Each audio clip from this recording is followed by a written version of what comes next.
So this piece has just been blocked in.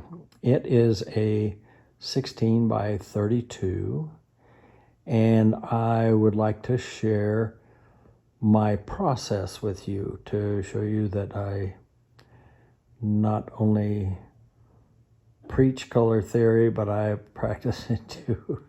So I'm just like you guys. And so this is the big one, as I said, just blocked in.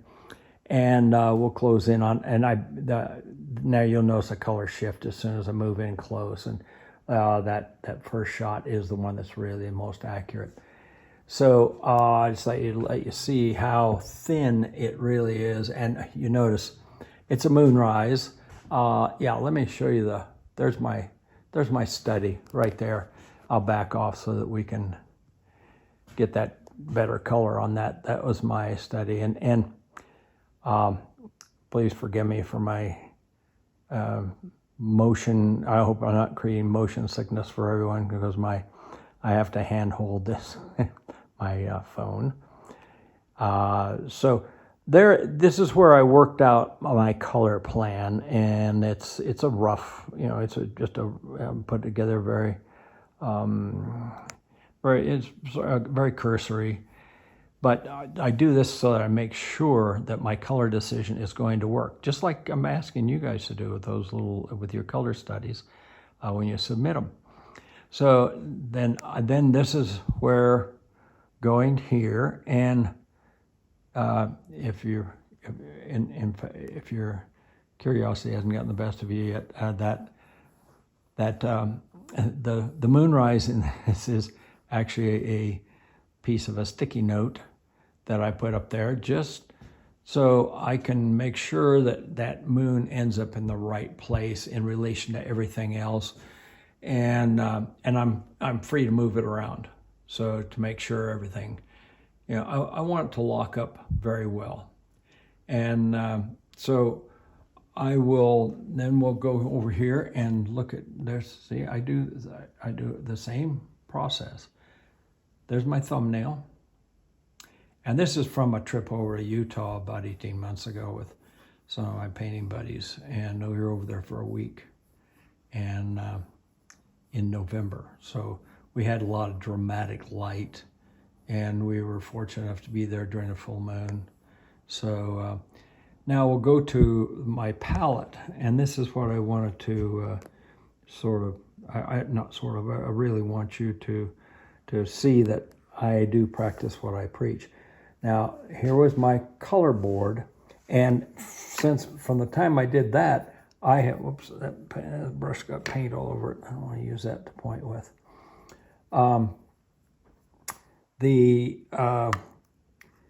This was Indian red right here, and it might be kind of hard to tell on the video, but I decided that wasn't really giving me what the painting was asking for.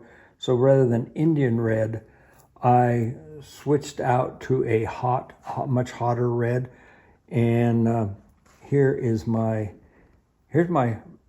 it's actually 4 colors, 2 reds, my cad yellow orange, my cad red light, alizarin, phthalo green, and my mauve blue shade. I also worked with some dioxazine violet, but it was just, it was getting a little too overpowering for the subtlety that I'm looking for. I mean, I'd have to just be on my toes too much with that dioxazine violet. So I opted for the mauve blue shade. And it's a double complement, what it is, because we've got the yellow orange. I'll go over here.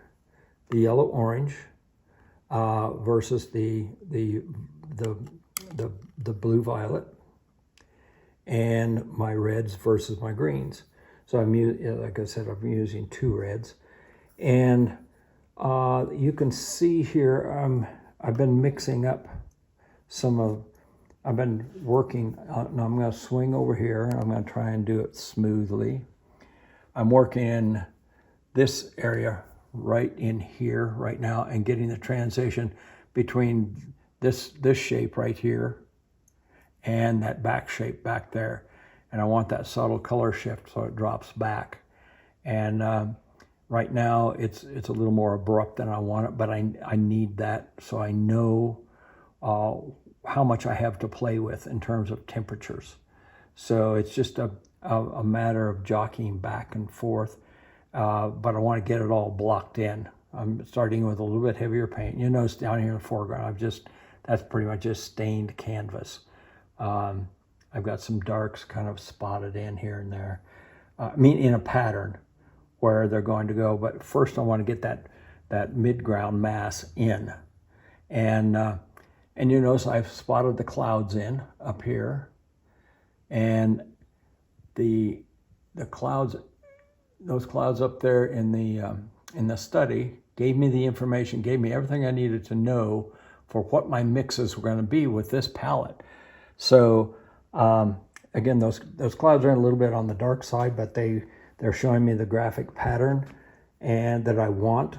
So the clouds are actually a combination of phthalo green and the mauve blue shade, and then just with a bump of that cad yellow deep. What did I say? Cad yellow orange? No, it's cad yellow deep. I'm sorry. And it's a very orangey yellow, as you know. So and you're thinking, well, you know, I need cools. I need some blues.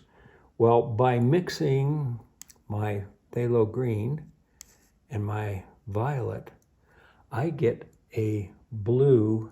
You can see some evidence of it right in there. It's a bluish mixture. And on the canvas, compared to everything else around it, it looks blue. So that's all I want. I want that relationship. And my warm and cool reds, you can see here, what I'm doing there is I'm mixing a pool, let's see, this pool right here of the violet and the green. And then I bump it with a little white to get it to blossom up so I can see the color. And then I've got, over here right now, I've got a big pool of cad red light and alizarin. And I will mix those two. I'll use them, I'll combine them. So I'll have a warmish version and a coolish version. And then I take what my sort of blue over here. Let me back off so I can, that sort of blue right there.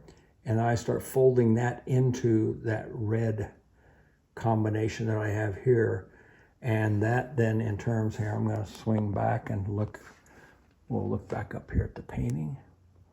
And that will give me those, that'll allow me to start building those nice transitions in there between those two big shapes. And let me back off so we can get the better color and I can zoom in. And you can see that starting to work right in there. Darn it, it does shift every time I do that. But it gives you an idea. See, that's a little bit warmer in that mass. And then there's the transition to the cooler, slightly cooler. And, you know, that's my plan. So I hope this gives you an idea of how you can rely on that palette once you design it. And I designed this with my reds, obviously, being uppermost in my thought in the plan, because I need those reds. That's all that red, that red country over there, those red cliff faces and those red rock formations, and even the ground is a deep orange color. And I mean, so it's really just, I mean, almost Christmas colors over there in daylight, say red and green. And then you see that blue passage up there on the right-hand edge where it's the transition zone for the sky.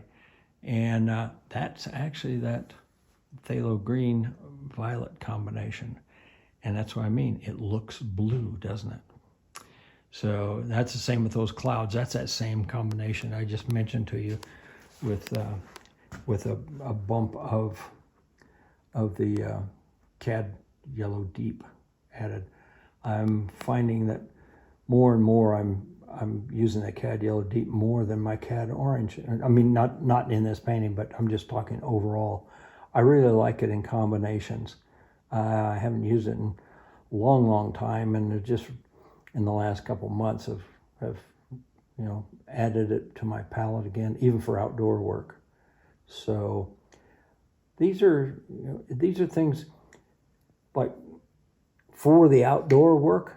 I started playing with it for set palettes in the studio, for color plans in the studio. And I'm tired of certain combinations that I go to, and I thought, you know what? In fact, my good friend Jill Carver is the one that put me onto it, and she said, that CAD Yellow Deep, I really like that, and I've been using a number of things. And in fact, I've shown her work to you all in one or two of our deliverables, and I thought, well, I think that young lady's onto something. So I started mixing it with different combinations and found it very lively, and it gives some luscious grays with it, with your violets and your deep reds and red, violet combination. You can mix a violet with ultramarine or cobalt like I have right here, and alizarin or ruby. That's ruby right there, right next to the alizarin. And but I'm not using that in this one. So that's what I've done. I've just pulled out the colors that I am using to show everyone here that keeping it simple like this, you know what? It eliminates my question. It eliminates the confusion every morning when I come back in the studio, and I only have basically 4 colors that I'm working with. 2 red, the 2 reds, of course, that's 5. And I look at my palette, I look at the painting and go, what did I mix to get that? Well, it's really simple to reconstruct it because I don't have that many colors. And, that's one of the other benefits of working with a limited palette, is it takes a lot of the guesswork out of it when you're working multiple days or weeks on a painting. And so, yeah, it has some real validity, and besides the harmony, it has a real practical side to it too. So again, these are all things to consider, and I hope this generates, again, as I'm always saying to you all, that I do hope this generates some conversations, some comments, questions, thoughts. Throw some stuff out there, guys. I always look forward to your responses. Hi, I'm Skip Whitcomb. I'll be conducting a mentoring course on color harmony. In over 40 years of teaching, color seems to be one of the biggest mysteries. We'll be able to spend a year together developing a reliable foundation for making harmonious color decisions. There are certain irrefutable truisms in painting. One is the fewer colors used, the stronger and more harmonious the statement. Economy of color equals clarity of intention. Respected painters, past and present, understood this concept and have employed it in one form or another. We will explore the power of a limited palette, calculating progressive sequences of 3 to 6 colors, referred to as harmonic chords, and explore how to select the best color set to serve our concept. The goal is to give each artist a reliable foundation for making color decisions, for developing personal expressions of color. Hope to see you in the course.